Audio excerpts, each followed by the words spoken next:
बड़ी खबर से बुलेटिन की शुरुआत करेंगे जो कोलकाता से सामने आ रही है, जहां प्रदर्शन के बीच डॉक्टरों ने एक अच्छी पहल की है जिसके जरिए मरीजों के लिए टेलीमेडिसिन सर्विस की शुरुआत की गई है।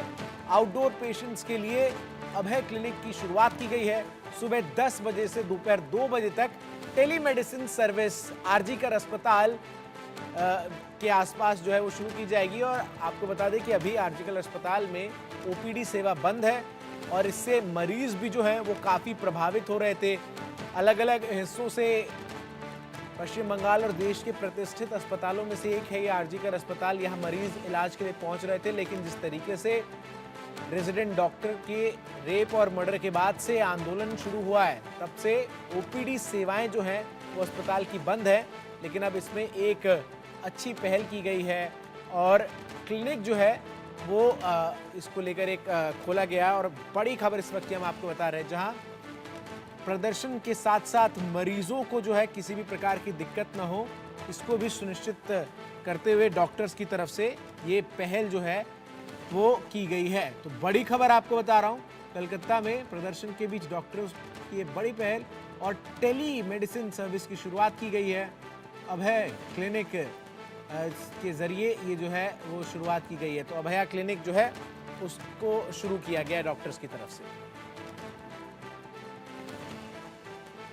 अगस्त आरजीकर मेडिकल कॉलेज में दर्दनाक घटना घटने के बाद से ही डॉक्टर्स की तरफ से लगातार स्ट्राइक जारी है और डॉक्टर्स के ये स्ट्राइक की वजह से आरजीकर में जो लोग ओपीडी में आते थे उन लोगों को दिक्कत का सामना करना पड़ रहा है और वही रोगी को अभी सुविधा देने के लिए डॉक्टर्स की तरफ से चालू किया गया है Abhaya clinic. West Bengal junior doctor front जो है उनके तरफ से ये अभया क्लिनिक यानी टेलीमेडिसिन ओपीडी चालू किया गया है आरजीकर का जो डॉक्टर्स उनके तरफ से। और इधर से 4 नंबर सर्कुलेट किया गया है, जो 4 नंबर में जो पेशेंट्स है उनके तरफ से कांटेक्ट किया जा रहा है, उनको टेलीफोनिक जो कन्वर्सेशन वो डॉक्टर की तरफ से किया जा रहा है और उसके साथ साथ ही जिनका जो प्रॉब्लम है वो वीडियो कॉल के माध्यम से वो लोग दिखा रहे हैं और उसके बाद ही डॉक्टर्स की तरफ से ये जो ओपीडी चालू किया गया है इसमें डॉक्टर्स की तरफ से देखा जा रहा है कि कौन सा पेशेंट का क्या क्या प्रॉब्लम है। आप देख ही सकते हैं फ़ोन कॉलिंग में वो लोग बात कर रहे हैं डॉक्टर के साथ और उसके साथ साथ ही डॉक्टर प्रिस्क्रिप्शन भी उसी हिसाब से लिख रहे हैं और उनको प्रिस्क्राइब कर दे रहे हैं कि क्या क्या करना पड़ेगा। उसके बाद ही व्हाट्सएप के थ्रू उनको ये जो डिटेल्स जो प्रिस्क्रिप्शन है वो प्रिस्क्रिप्शन भेज दिया जा रहा है। मैं एक बार बात करने का कोशिश करूंगा डॉक्टर के साथ। सर, ये जो अभया क्लिनिक ये चालू करने के पीछे क्या कारण है और किस तरीके से आप लोग परिसेवा दे रहे हैं? देखिए, हम लोग सीज वर्क कर रहे हैं, but at the end of the day हम सारे डॉक्टर से रोगी को सेवा देना पहुंचाना ही हम लोगों का ज़िंदगी का मूल उद्देश्य है। तो ये टेलीमेडिसिन के हिसाब से हम लोग अपने अभया का नाम लेके हम लोग ये सर्विस अपने सारे पेशेंट्स तक पहुंचाना चाहते हैं। किस तरीके से जो पेशेंट्स है वो किस तरीके से आप लोगों के साथ कांटेक्ट करेगा और उसके बाद किस तरीके से आप लोग प्रोवाइड करेंगे हेल्प? हम लोगों का नंबर सर्कुलेट कर दिया गया है, जिनका जो भी प्रॉब्लम हो वो इन नंबर पे हम लोगों के साथ संपर्क कर सकते हैं। हमारे यहाँ पे सारे स्पेशलिटी के डॉक्टर्स बैठे हुए हैं। हम लोग प्रॉब्लम समझ के उस स्पेशलिटी डॉक्टर से ट्रीटमेंट पता करके हम लोग उसी व्हाट्सएप पे या फिर कॉल करके हम लोग उसका रिस्पॉन्स कर रहे हैं। तो बहुत सारे ऐसा तो पेशेंट होता है जिसका जो चीज़ हुआ है, जो रोग हुआ है वो रोग दिखाना पड़ता है, आपको दिखना पड़ता है, तो वो कैसे देख रहे हैं आप लोग? तो हम लोगों के पास हम लोग व्हाट्सएप यूज़ कर रहे हैं, तो अगर पिक्चर्स मिलने पर हम लोग वो देख पाएंगे, समझ पाएंगे तो बढ़िया बात है। हम लोग उसी के बेसिस पे ट्रीटमेंट कर रहे हैं। अगर समझ में नहीं प्रॉब्लम हो रहा है या फिर कुछ हो रहा है तो हम लोग उनको एडवाइस दे रहे हैं कि आके दिखा के जाएं, क्योंकि हम लोगों का ओपीडी सर्विसेज और इमरजेंसी सर्विसेज सब ओपन है। ये टेलीफोनिक जो टेलीमेडिसिन ओपीडी ये चालू किया गया है डॉक्टर्स की तरफ से और डॉक्टर्स ये कह रहे हैं कि उन लोगों का जो प्रोटेस्ट वो प्रोटेस्ट कोई पेशेंट को दिक्कत पहुंचाने के लिए नहीं है, वो प्रोटेस्ट है जो उन लोगों का जो कॉलिग के साथ जो हादसा घटा है वो हादसा का सही तरीके से जस्टिस दिलाना उन लोगों का मेन मोटो है। मगर इसी वजह से कोई पेशेंट को दिक्कत ना आए और इसी वजह से उन लोगों की तरफ से ये क्लिनिक चालू किया गया है, जिस क्लिनिक का नाम दिया गया है Abhaya clinic. Camera person Amit Dhanuk के साथ रौनिक दत्तो, इंडिया न्यूज़, कोलकाता।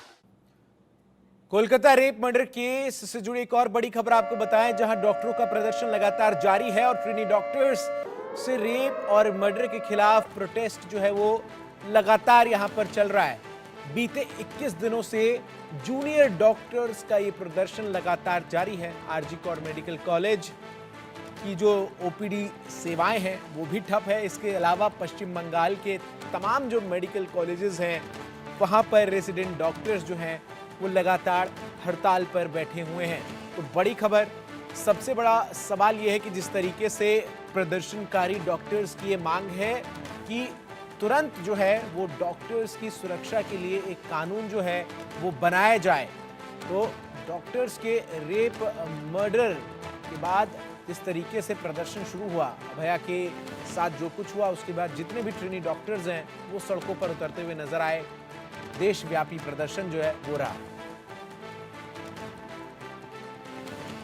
तो वहीं कोलकाता कांड से जुड़ी एक और बड़ी खबर आपको बताऊं, जहां प्रधानमंत्री मोदी ने इस पूरे मामले को लेकर एक बार फिर से चिंता जताई है और उन्होंने कहा है कि महिलाओं के खिलाफ अपराध में त्वरित न्याय की जरूरत है। महिलाओं के खिलाफ अपराध मामले में जल्द से जल्द न्याय मिले। जल्द न्याय से महिलाओं में सुरक्षा को लेकर भरोसा बढ़ेगा। इन तमाम बातों का जिक्र प्रधानमंत्री की तरफ से किया गया। दरअसल प्रधानमंत्री नरेंद्र मोदी आज जो है वो संबोधित कर रहे थे भारत मंडपम में एक कार्यक्रम में, जहां पर देश के तमाम जो अदालत हैं वहां के न्यायाधीश मौजूद थे। सुप्रीम कोर्ट के 75वें स्थापना दिवस के मौके पर आयोजित इस कार्यक्रम में उन्होंने जिक्र किया और कहा कि कानून तो कई सारे हैं, लेकिन जो न्याय है खासतौर पर महिलाओं से जुड़े मामले में वो त्वरित होना चाहिए। कोर्ट जल्द से जल्द आरोपियों को ऐसे मामलों में सजा सुनाए और साथ ही साथ इस बात का भी जिक्र किया गया कि महिलाओं के खिलाफ अपराध जो हैं वो लगातार बढ़े हैं और दूसरी तरफ महिलाओं के खिलाफ जो अपराध बढ़े हैं, तो ऐसे में जो मामले हैं उनको लेकर जो न्याय है वो तुरंत मिलना चाहिए। मैं देश और समाज के एक और ज्वलंत विषय को आपके समक्ष उठाना चाहता हूं।